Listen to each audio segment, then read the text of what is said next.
Hello दोस्तों, आज मैं मुंशी प्रेमचंद की एक और कहानी आप लोगों के लिए लेकर आई हूँ। इस कहानी का नाम है तेतर। बहुत ही अच्छी कहानी है, इसे पूरा आखिर तक ज़रूर सुनना। कहानी आप लोगों को ज़रूर अच्छी लगेगी।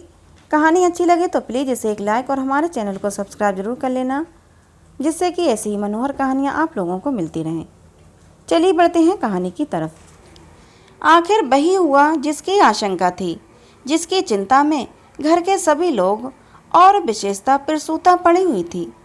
तीनों पुत्रों के पश्चात कन्या का जन्म हुआ।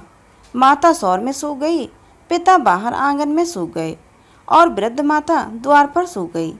अनर्थ महा अनर्थ, भगवान ही कुशल करें तो हो।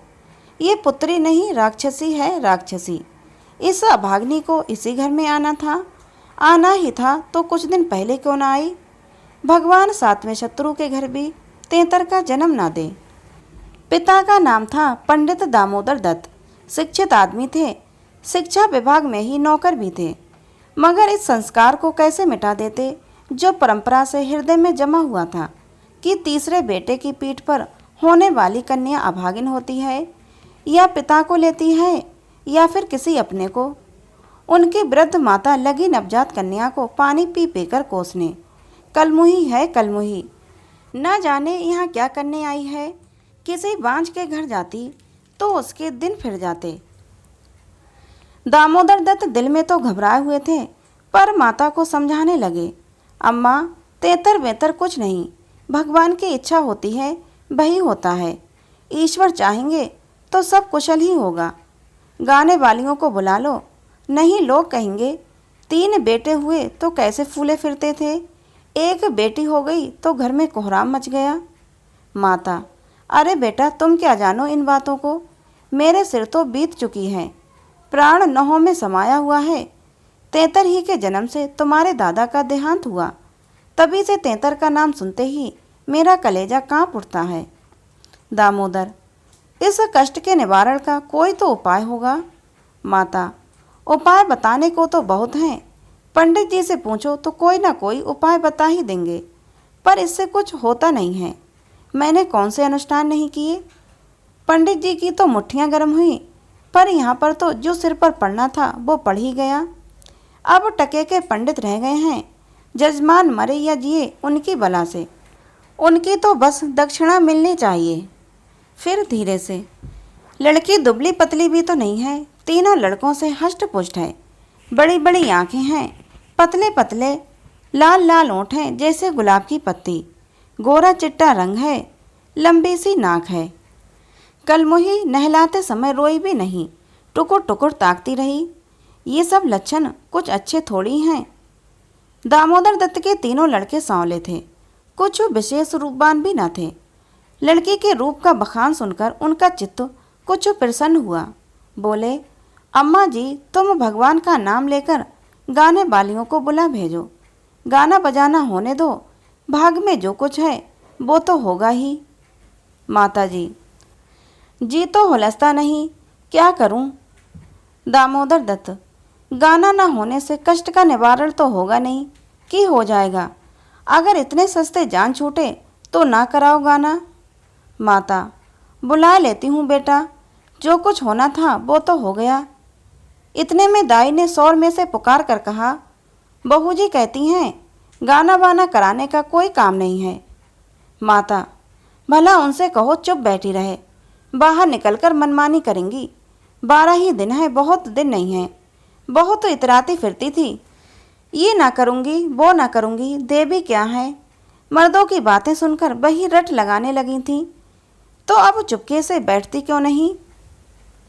मैं तो तेतर को असुम नहीं मानती, और सब बातों में मेमों की बराबरी करती है तो इस बात में भी करे। ये सब कहकर माताजी ने नायन को भेजा कि जाकर गाने वालियों को बुला ला, पड़ोस में भी कहती जाना। सवेरा होते ही बड़ा लड़का सोकर उठा और आंखें मलता हुआ जाकर दादी से पूछने लगा, बड़ी अम्मा कल अम्मा को क्या हुआ था। माता, लड़की तो हुई है।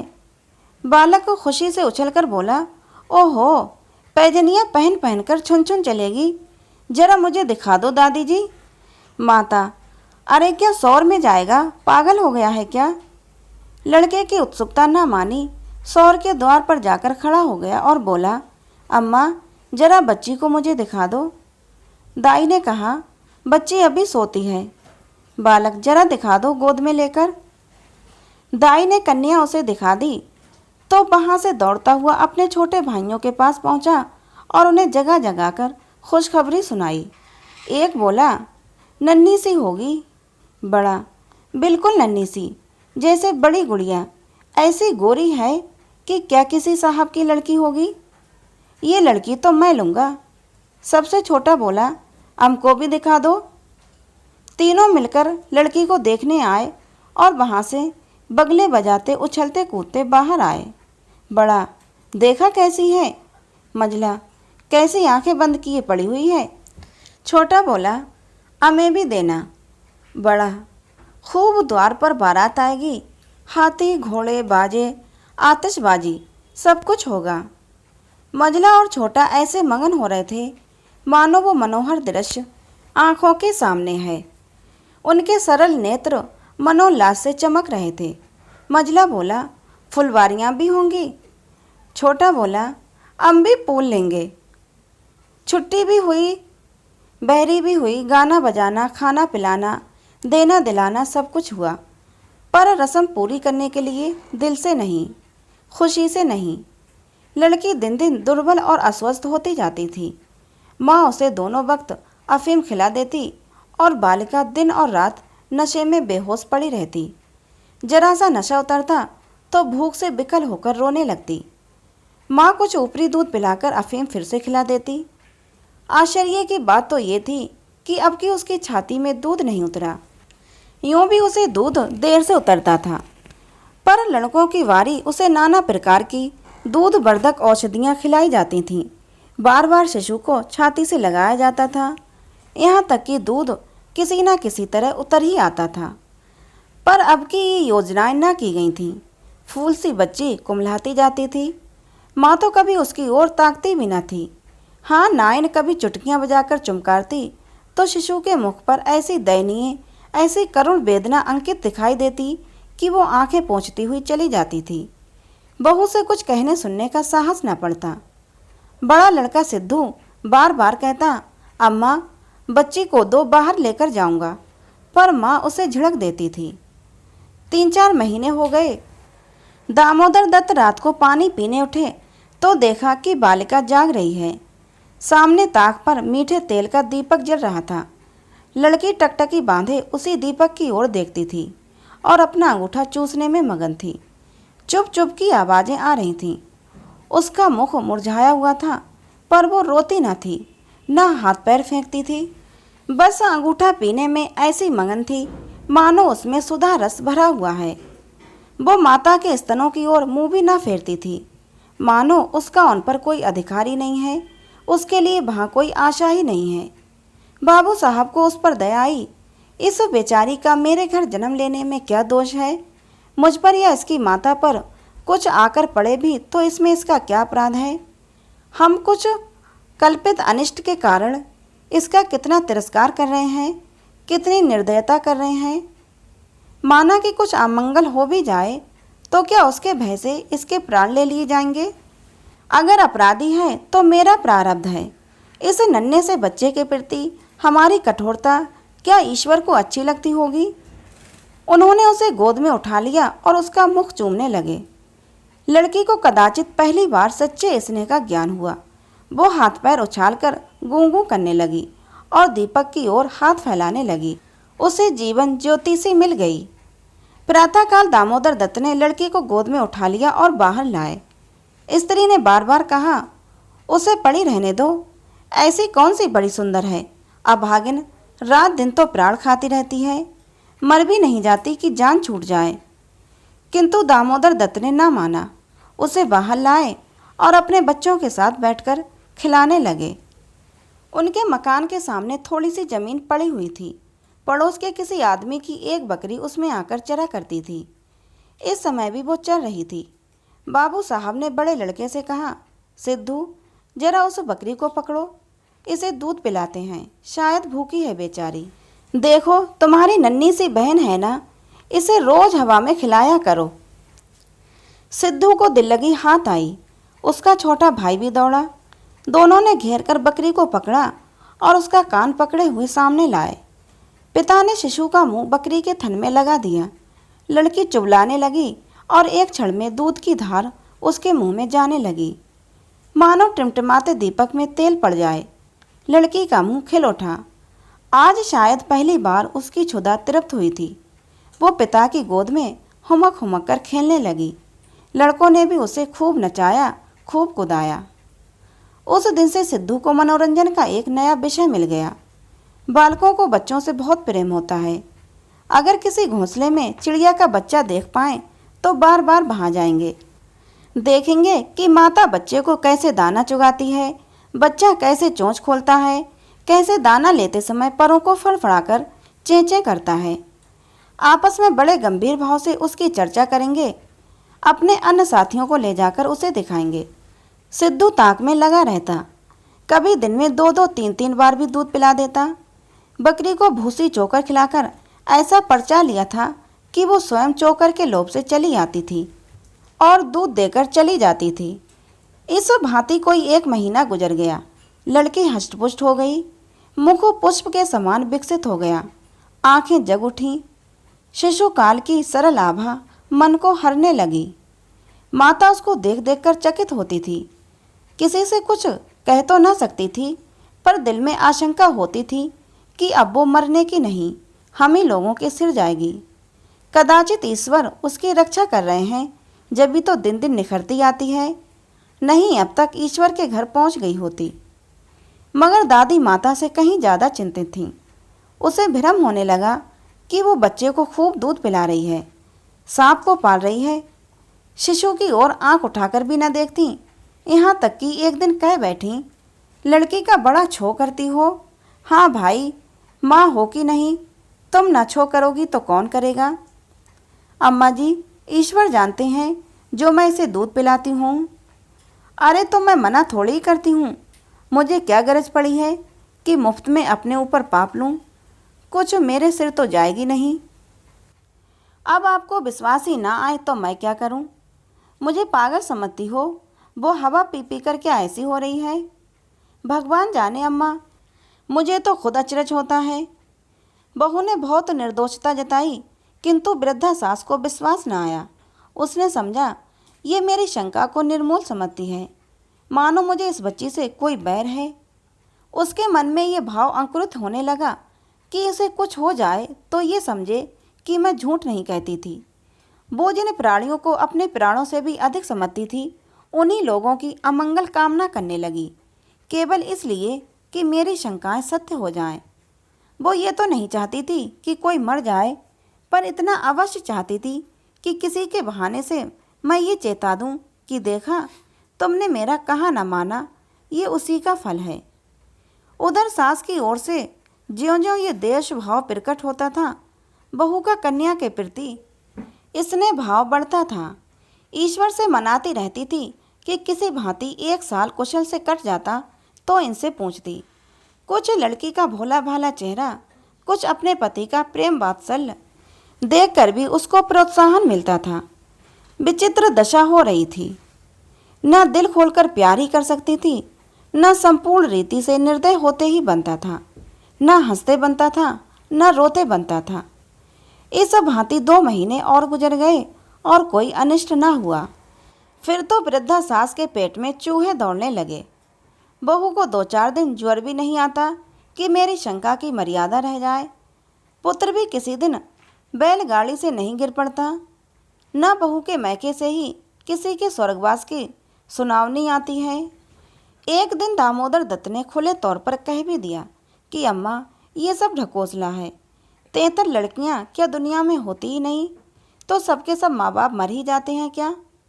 अंत में उसने अपनी शंकाओं को यथार्थ सिद्ध करने की एक तरकीब सोच निकाली। एक दिन दामोदर दत्त स्कूल से घर आए तो देखा कि अम्मा जी खाट पर अचेत पड़ी हुई हैं। स्त्री अंगीठी में आग रखे उनकी छाती सेंक रही है और कोठरी के द्वार और खिड़कियां बंद हैं। घबराकर कहा, अम्मा जी क्या दशा है। स्त्री, दोपहर से ही कलेजे में एक शूल उठ रहा है, बेचारी दर्द के मारे तड़प रही हैं। दामोदर, मैं जाकर डॉक्टर साहब को बुला लाऊं? देर करने से शायद रोग बढ़ जाए। अम्मा जी कैसी तबीयत है? माता ने आंखें खोलीं और कराहते हुए बोली, बेटा तुम आ गए, अब ना बचूंगी। हाय भगवान, अब ना बचूंगी। जैसे कोई कलेजे में बर्छी चुभा रहा हो, ऐसी पीड़ा कभी ना हुई थी। इतनी उम्र बीत गई, ऐसी पीड़ा कभी ना हुई। स्त्री, वो कलमुई छोकरी ना जाने किस मनहूस घड़ी में पैदा हुई थी। सास, बेटा सब भगवान करते हैं, ये बेचारी क्या जाने। देखो मैं मर जाऊं तो उसको कष्ट मत देना। अच्छा हुआ मेरे सिर आई, किसी के तो सिर जाती ही, मेरे ही सिर सही। हाय भगवान, अब ना बचूंगी। दामोदर, जाकर डॉक्टर को बुला लाऊं अम्मा, अभी लौटा आता हूँ। अम्मा जी को तो केवल अपनी बात की मर्यादा निभानी थी, रुपये खर्च न कराने थे। बोली, नहीं बेटा, डॉक्टर के पास जाकर क्या करोगे? अरे वो कोई ईश्वर है, डॉक्टर के पास जाकर क्या करना? डॉक्टर अमृत पिला देगा जो मुझे ठीक कर देगा, 10-20 वो भी ले जाएगा। डॉक्टर वैद्य से कुछ ना होगा। बेटा तुम कपड़े उतारो, मेरे पास बैठकर भागवत पढ़ो। अब ना बचूंगी, अब ना बचूंगी। हाय राम। दामोदर बोले, तेतर बुरी चीज़ है, मैं समझता था कि ढकोसला है। स्त्री, इसी से तो मैं उसे कभी पास नहीं लगाती थी। माता, बेटा बच्चों को आराम से रखना, भगवान तुम लोगों को सुखी रखे। अच्छा हुआ मेरे ही सिर गई, तुम लोगों के सामने मेरा परलोक हो जाएगा। कहीं किसी दूसरे के सिर जाती तो क्या होता? भगवान ने मेरी विनती सुन ली। हाय हाय हाय राम। दामोदर दत्त को निश्चय हो गया कि अब अम्मा ना बचेंगी। बड़ा दुख हुआ। उनके मन की बात होती तो माँ के बदले तेतर को ना स्वीकार करते। जिस जननी ने जन्म दिया, नाना प्रकार के कष्ट झेलकर उनका पालन पोषण किया, अकाल वैधव्य को प्राप्त होकर भी उनकी शिक्षा का प्रबंध किया, उसके सामने एक दुधमुही बच्ची का क्या मूल्य था, जिसके हाथ का एक गिलास पानी भी वो न जानते थे। शोकातुर हो कपड़े उतारे और माँ के सिरहाने बैठकर भागवत की कथा सुनाने लगे। रात को बहू भोजन बनाने चली तो सास से बोली, अम्मा जी तुम्हारे लिए थोड़ा सा साबूदाना छोड़ दूं? माता ने व्यंग करके कहा, बेटी अन्न बिना न मारो, भला साबूदाना मुझसे खाया जाएगा? जाओ थोड़ी पूरियां छान लो, पड़े पड़े जो कुछ इच्छा होगी खा लूँगी, कचौरियाँ भी बना लेना। मरती हूँ तो भोजन को तरस तरस क्यों मरूँ? थोड़ी मलाई भी मंगवा लेना, चौक की हो, फिर थोड़े खाने आऊँगी। थोड़े से केले भी मंगवा लेना, कलेजे के दर्द में केले खाने से आराम होता है। भोजन के समय पीड़ा शांत हो गई, लेकिन आधे घंटे बाद फिर बहुत ज़ोर से होने लगी। आधी रात के समय जाकर कहीं उनकी आंख लगी। 1 सप्ताह तक उनकी यही दशा रही। दिन भर पड़ी कराहा करती, बस भोजन के समय जरा वेदना कम हो जाती। दामोदर दत्त सिरहाने बैठे पंखा झलते और मातृ वियोग के आगत शोक से रोते। घर की मेहरी ने मोहल्ले भर में ये खबर फैला दी। पड़ोस ने देखने आई तो सारा इल्जाम बालिका के सिर गया। एक ने कहा, ये तो कुशल हुआ कि बुढ़िया के सिर गई, नहीं तो तेतर माँ या बाप में से किसी एक को लेकर तभी शांत होती है। दैव न करें कि किसी के घर तेतर का जन्म हो। दूसरी बोली, मेरे तो तेतर का नाम सुनते ही रोए खड़े हो जाते हैं। भगवान बांझ रखे पर तेतर का जन्म ना दे। 1 सप्ताह के बाद वृद्धा का कष्ट निवारण हुआ। मरने में कोई कसर न थी। वो तो कहो पुरखाओं का पुण्य प्रताप था। ब्राह्मणों को गोदान दिया गया, दुर्गा पाठ हुआ, तब कहीं जाके संकट कटा। तो दोस्तों, ये कहानी थी मुंशी प्रेमचंद की, जिसका नाम था तेतर। ये कहानी आपको कैसी लगी कमेंट बॉक्स में ज़रूर बताना। कहानी अच्छी लगी हो तो प्लीज़ इसे एक लाइक और हमारे चैनल को सब्सक्राइब जरूर कर लेना, जिससे कि ऐसी ही मनोहर कहानियाँ आप लोगों को मिलती रहें। मिलते हैं अगली किसी नई कहानी के साथ।